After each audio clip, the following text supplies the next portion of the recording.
Hello students, in this video we are going to discuss management as an art. Management art है या नहीं, हम इस video में ये पढ़ने वाले हैं. ठीक है, तो सबसे पहली चीज़ या सबसे पहला क्वेश्चन आपके माइंड में यही आना चाहिए कि आर्ट होता क्या है. आर्ट यानी कि कला. ठीक है, जो सिस्टमेटिक बॉडी ऑफ नॉलेज जो हमारे पास अवेलेबल है, जिसके लिए आपको पास स्किल्स होनी चाहिए, क्रिएटिविटी होनी चाहिए और परफेक्शन लाने के लिए आपको बहुत सारी प्रैक्टिस करनी पड़ती है, तभी जाके आप परफेक्ट हो पाते हो. तो उसी चीज़ को बोला जाता है आर्ट.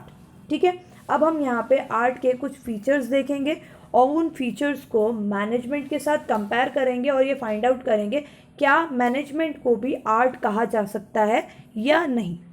सबसे पहला आ जाता है आपका सिस्टमेटिक बॉडी ऑफ नॉलेज या एग्जिस्टेंस ऑफ थ्योरेटिकल नॉलेज. हम अगर बात करें किताबों की, बेसिकली यहाँ बात करेंगे बुक्स की.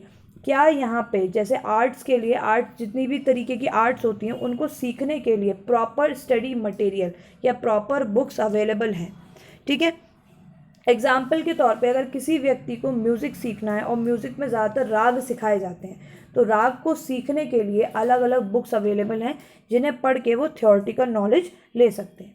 ऐसे ही मैनेजमेंट में भी होता है. मैनेजमेंट में भी अगर जिन्हें मैनेजमेंट से रिलेटेड नॉलेज चाहिए या मैनेजरियल स्टडीज़ करनी है, ठीक है, उसकी भी प्रॉपर जानकारी आपको बुक्स में मिल जाएगी. यानी कि मैनेजमेंट को स्टडी करने के लिए भी प्रॉपर बुक्स अवेलेबल हैं.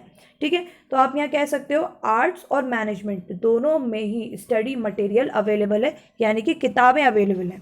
ठीक, तो आपका पहला फीचर जो है वो मैनेजमेंट में प्रेजेंट है. अब बात करते हैं दूसरे फीचर की. दूसरा फीचर आ जाता है आपका पर्सनलाइज्ड एप्लीकेशन. ठीक है, पर्सनलाइज्ड एप्लीकेशन का मतलब होता है कि हर व्यक्ति का जो नॉलेज उसने गेन की होती है उसको अप्लाई करने का तरीका अलग अलग होता है, क्योंकि जितने भी आर्टिस्ट होते हैं उनके पास कुछ पर्सनल स्किल्स होती हैं और वो अपने अनुसार अपने स्किल्स के अकॉर्डिंग ही जो नॉलेज उन्होंने गेन किया होता है उसको अप्लाई करते हैं.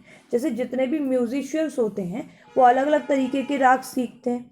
ठीक है, और जब उन रागों को अप्लाई करते हैं तो वो उनकी जो पर्सनल स्किल्स हैं उसके अनुसार अप्लाई करते हैं. तभी तो आपने देखा होगा अलग अलग सिंगर्स का गाने का तरीका अलग अलग होता है, क्योंकि वो उनकी पर्सनल स्किल्स पे डिपेंड करता है.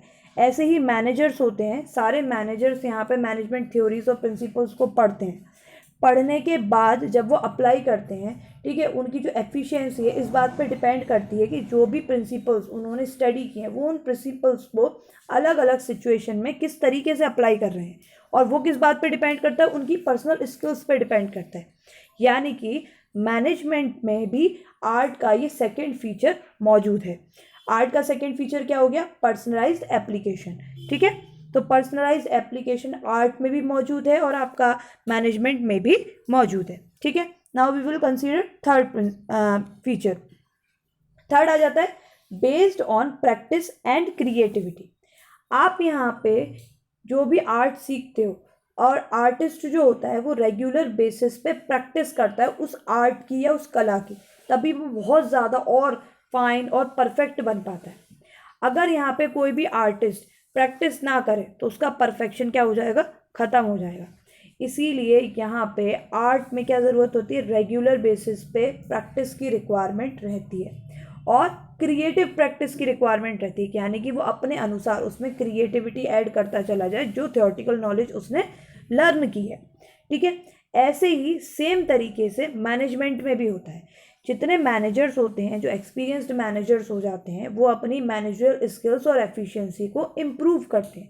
डे बाय डे वो अपने आप अपने अंदर जो उनकी मैनेजरियल स्टडीज़ होती हैं उसको अप्लाई करने के अलग अलग तरीके ढूंढना शुरू कर देते हैं. ठीक है, वो भी कैसे आएगा? वो भी प्रैक्टिस से ही आएगा. तो आपका जो थर्ड प्रिंसिपल है आर्ट का, ठीक है, based on practice and creativity, it is also present in management. ये भी आपका मैनेजमेंट में प्रेजेंट है. ठीक है, अब बात करते हैं कंक्लूजन की. 3 फीचर्स हमने पढ़े आर्ट के.